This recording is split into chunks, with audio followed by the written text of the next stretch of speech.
बोल कृष्णचंद्र भगवान की जय। कार्तिक महात्मा की जय। 11वां अध्याय है।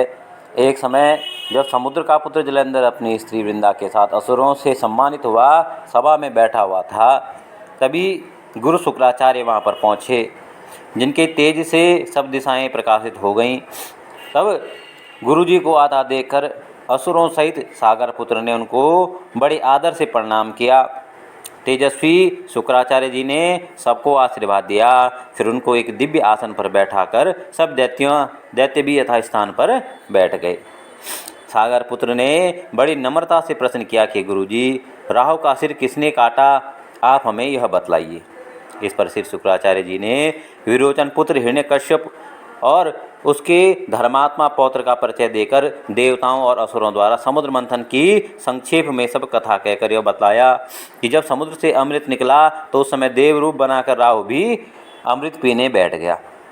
इस पर इंद्र के पक्षपाती भगवान विष्णु ने राहु का सिर काट डाला। यह सुनने के साथ ही जलंधर के नेत्र लाल हो गए। उसने बड़ा क्रोध किया और फिर अपने दशमर नामक दूत को बुलाकर गुरुजी को का कहा हुआ सब वृत्तांत सुनाया और आज्ञा दी कि तुम शीघ्र ही इंद्रपुरी में जाकर इंद्र को मेरी शरण में लाओ। दशमर जलंधर का बड़ा निपुण दूत था। वह शीघ्र ही इंद्र की सुधर्मा नामक सभा में जा पहुंचा। उसने जलंधर के शब्दों में इंद्र से कहा कि देवताधम, तुमने समुद्र को क्यों मता, मेरे पिता के सब रत्नों को क्यों लिया है? ऐसा करके तुमने अच्छा नहीं किया। यदि तू अपना भला चाहता है तो उन सब रत्नों को सहित देवताओं के साथ मेरी शरण में आ जा, अन्यथा हे सुराधम, मैं सत्य कहता हूँ, मैं तेरा राज्य ध्वंस कर दूंगा। इंद्र यह सुनकर बहुत विस्मितवार कहने लगा कि पहले सागर ने मेरे भय से सब पर्वतों को अपनी कुक्षी में क्यों स्थान दिया और मेरे शत्रु दैत्यों की रक्षा क्यों की? इसी कारण मैंने उसके सब रत्न हरण किए हैं। मैं सत्य कहता हूँ, मेरा द्रोही सुखी नहीं रह सकता।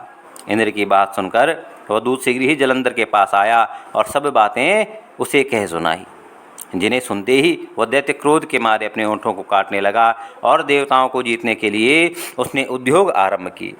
फिर तो सब दिशाओं तथा पाताल से करोड़ों दैत्य उसके पास आ पहुँचे। शुंभ निशुंभ सेनापतियों को साथ लेकर जलंधर ने इंद्र से युद्ध किया और शीघ्र ही उसने इंद्र के नंदवन में अपनी विशाल सेना उतार दी। वीरों की शंख ध्वनि और घोर गर्जन से इंद्रपुरी गूंज उठी। अमरावती छोड़ देवता उनसे युद्ध करने चले। भयानक मारकाट हुई। दोनों पक्षों के आचार्य अपने अपने मृतकों को जीवित करने लगे। असुरों के आचार्य गुरु शुक्र अपनी मृत संजीवनी विद्या से और देवगुरु से द्रोणागिरि से औषधियों से लाकर मृतकों को जीवित करने लगे। इस पर जलंधर ने अपने गुरु शुक्राचार्य जी से क्रुद्ध होकर कहा कि मेरे हाथ से मरे देवता कैसे जीवित हो रहे हैं? उनको कौन औषधियाँ दे रहा है? यह कैसे संभव है? इस पर शुक्राचार्य जी ने गुरुदेव श्री बृहस्पति जी द्वारा द्रोणागिरि से औषधि लाकर देवताओं को जीवित करने की बात बताई। यह सुनकर जलंधर और भी क्रुद्ध हो गया।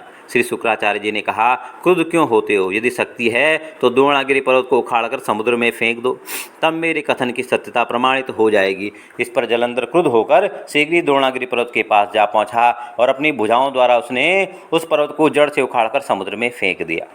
यह तो भगवान शंकर का तेज था, इसमें जलंधर की कोई विचित्रता नहीं थी। तत्पश्चात यह सागर पुत्र युद्ध भूमि में आकर बड़े वेग से देवताओं का संहार करने लगा। जब गुरु बृहस्पति औषधि लेने के लिए द्रोणागिरि पर्वत पर पहुंचे तो द्रोणागिरि की जगह वहां पर सूना मैदान पड़ा था।